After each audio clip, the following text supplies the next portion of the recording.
Paz do Senhor, meu amado. Bem-vindo de volta à nossa escola bíblica. Nós estamos iniciando hoje o estudo do livro de Ruth. Então, pega a sua Bíblia, pega o seu caderno de estudos, ora ao Senhor, pede a Ele discernimento, entendimento, conhecimento, sabedoria. Pede a Ele proteção para que nós possamos desvendar dos seus mistérios.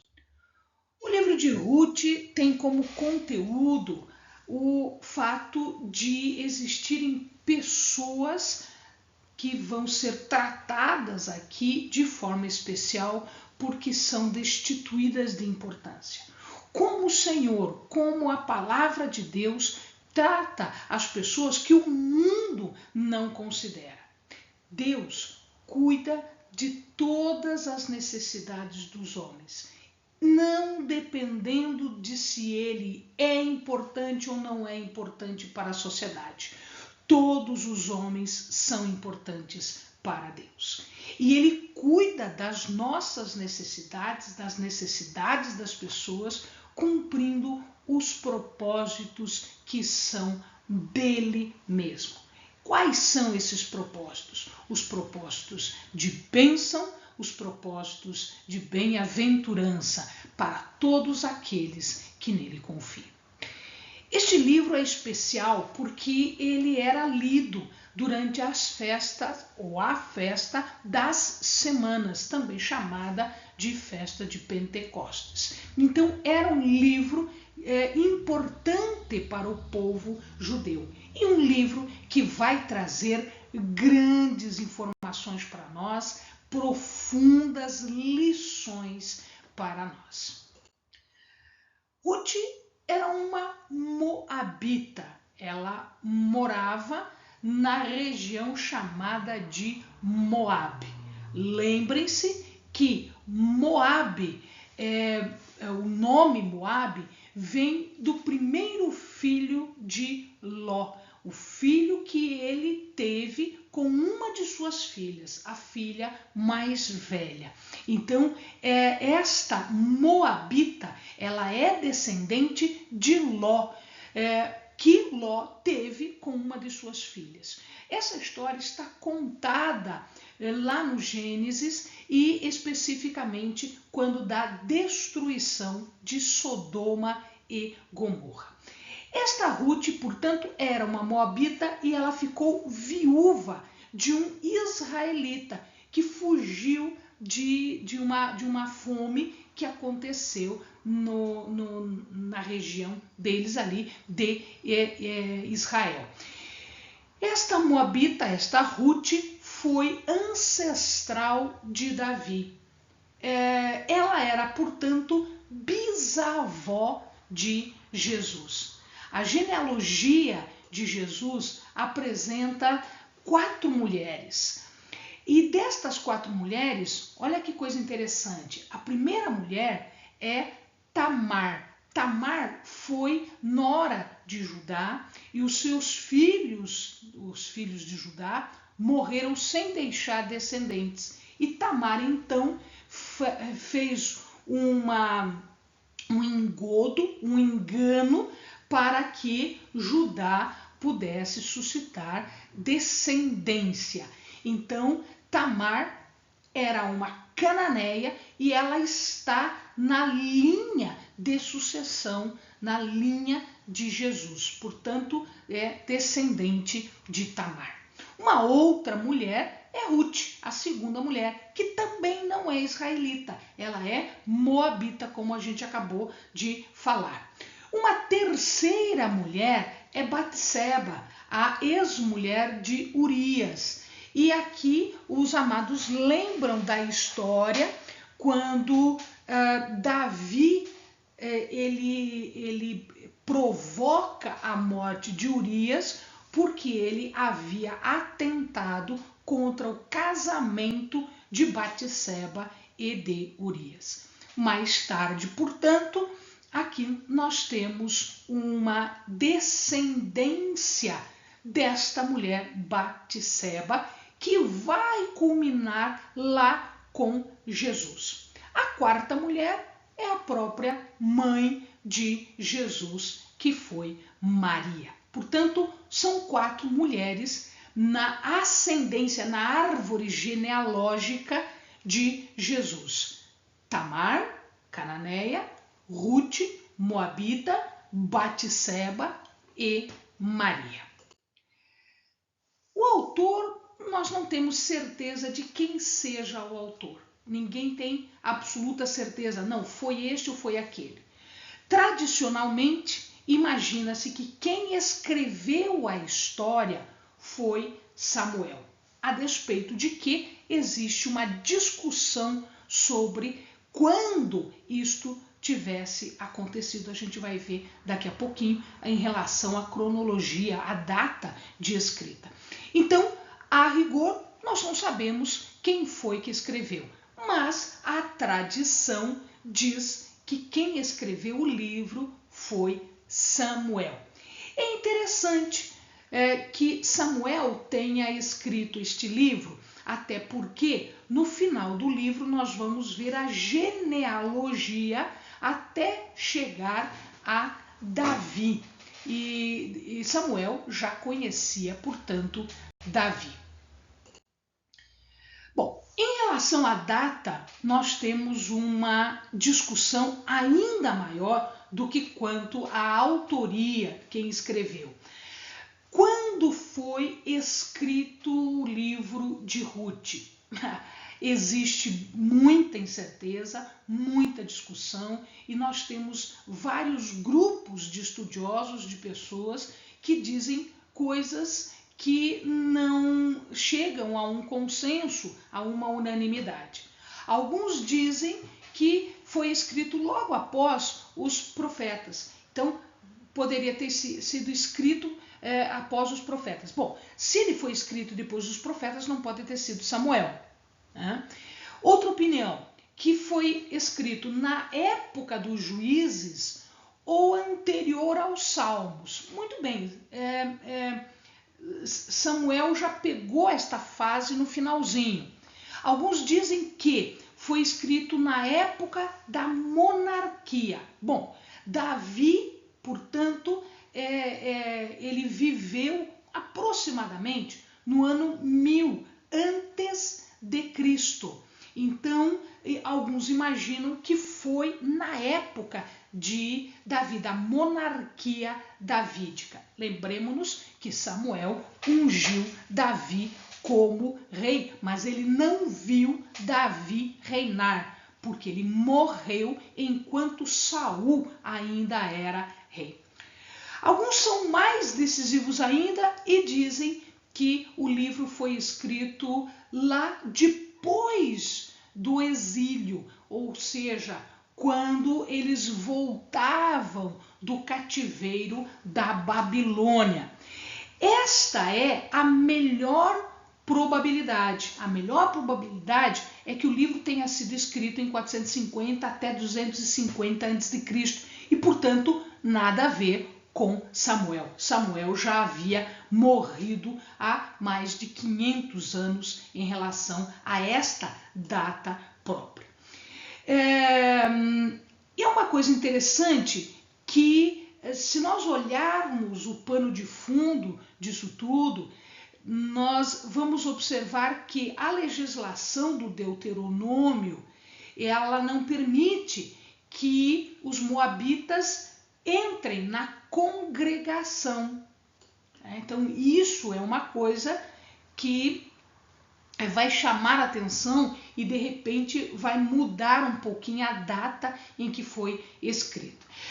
De qualquer maneira, quando escreve-se a respeito de Boaz, Boaz é um Goel. Nós vamos explicar isso aos amados. Um Goel é um resgatador. E a figura do Goel, ela já existe no Pentateuco. Portanto, é uma figura antiga. Agora, saber que os moabitas não entram na congregação, isso é uma legislação deuteronômica, então pode ser depois. Mas saber a respeito do Goel, do resgatador, é algo que já vinha antes. Nada disso vai nos ajudar a determinar data e a determinar autoria do livro. De qualquer forma, nós não temos certeza e, portanto, nós não podemos afirmar com esta certeza quem foi que escreveu e quando escreveu. Isto é algo que fica no ar. Mas por que foi escrito? Existem algumas situações que nos levam a colocar numa lista, né, assuntos de maior importância em relação à razão pela qual foi escrita. Uma situação é o universalismo, ou seja, Deus não é Deus dos israelitas somente. Deus é Deus de todo o universo, de toda a terra, de todas as nações, de todos os povos. Então, aqui nós vemos claramente que se Deus é Deus dos israelitas, por que ele foi agir numa terra que não era dos israelitas, que era dos moabitas? Portanto, ele está agindo em Moabe, agindo em relação a moabitas e não a israelitas. Isso significa que Deus é um Deus universal. Um outro propósito está bem no final do livro, quase fechando o livro, que é a genealogia de Davi. E ele vai voltar à genealogia, vai falar sobre os ancestrais de Davi até chegar em Perez. Perez é o filho de Judá. Portanto, o que ele teve com Tamar. A gente falou da Tamar agora há pouquinho. Uma outra situação é a figura do Goel. Goel quer dizer resgatador. Boaz, ele agiu aqui resgatando a terra que era de um israelita morto, e com este resgate, ele resgatou toda a família da esposa, a viúva de Elimeleque, que era Noemi. Então, nós temos aqui a figura de um Goel, de um resgatador. E ao mesmo tempo em que ele resgata a terra, ele também exerce, ele também aplica uma lei que era chamada Lei do Levirato, que é suscitar descendentes para alguém que morre sem gerar descendentes. Boaz fez isso ao se casar com Ruth e ter um filho que a gente vai ver tem o nome de Obed. E uma questão super importante é a questão da soberania de Deus. Deus é soberano, ele não é soberano só com Israel, ele é soberano em todas as nações, em todos os povos. Portanto, aquele universalismo que nós mencionamos agora há pouco. Deus é soberano e ele faz com os povos, com as nações, com as pessoas, aquilo que é a sua santa, perfeita e soberana vontade. Bom, o que estava acontecendo naquela época? O livro nos mostra que existia fome, existia escassez, as pessoas estavam com fome. E aqui conta-se não a história de muita gente, conta a história de um único judeu de Judá, de Belém, de Israel.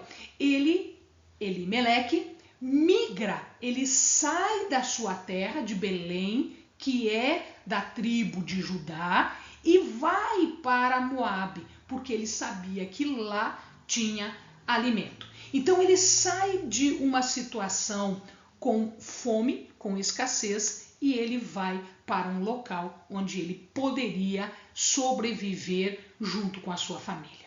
Quem era a sua família? A sua família era Noemi, sua esposa, e seus 2 filhos, Malom e Quiliom. Então, Malom e Quiliom, junto com Noemi, migram, saem de Judá saem de Belém e vão para Moabe.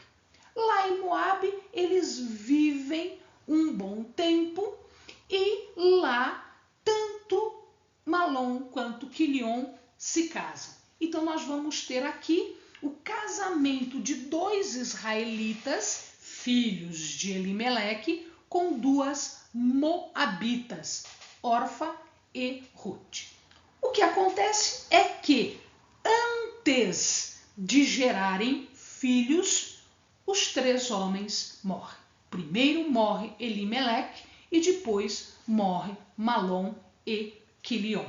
E deixam, portanto, 3 viúvas, Noemi, Orfa e Ruth. Portanto, nós temos aqui uma história triste de 3 viúvas, 3 vulneráveis, 3 pessoas pobres que agora vão ter que decidir o que fazer da vida, se elas continuam em Moabe ou se elas voltam, portanto, para Israel, para Belém. Os personagens aqui são vários. E é interessante que o amado tenha em mente o nome desses personagens e o significado do nome destes personagens. Então, nós temos o nome do livro, que é Ruth, que quer dizer companheira. Também dá para traduzir como amiga. O israelita judeu, belemita de Belém, que migrou, chama-se ou chamava-se Elimeleque. Meleque é rei. Eli quer dizer Deus. Portanto, o nome é Deus é rei. Noemi quer dizer agradável, doce, alegre. Noemi. Quando ela perde os filhos e perde o esposo numa terra estrangeira, ela volta para casa e ela diz para as pessoas que não a chamem mais de Noemi, agradável, doce, alegre, porque ela estava ferida, punida e, portanto, a chamem de Mara. Mara quer dizer amargura, amarga. Malom, um dos filhos, se chamava enfermidade. Quilion se chamava desperdício. Orfa, uma das mulheres moabitas, dá para se traduzir como desperdício, teimosia. Essa teimosia vem do nome Orfa, que está relacionada a pescoço. Quando a pessoa tem o pescoço duro, dura cerviz, ou seja, ela é teimosa. Dura cerviz ou teimosa é a mesma raiz da palavra. Boaz, que é o resgatador, tem a tradução como préstimo, como alguém de valor. E Obed, que é o filho de Ruth com Boaz, se chama ou tem como tradução o nome servo. Bom, portanto, nós temos aqui os propósitos do livro. Nós já vimos, incluir uma moabita na linhagem de Davi. Um apelo para a continuidade da lei do levirato, porque foi por causa desta lei que Davi veio à vida, uma vez que Boaz se casa então com Ruth e desta descendência, portanto, vindo Obed, o filho de Boaz, foi o pai de Jessé e Jessé foi o pai de Davi, portanto ele foi o avô de Davi.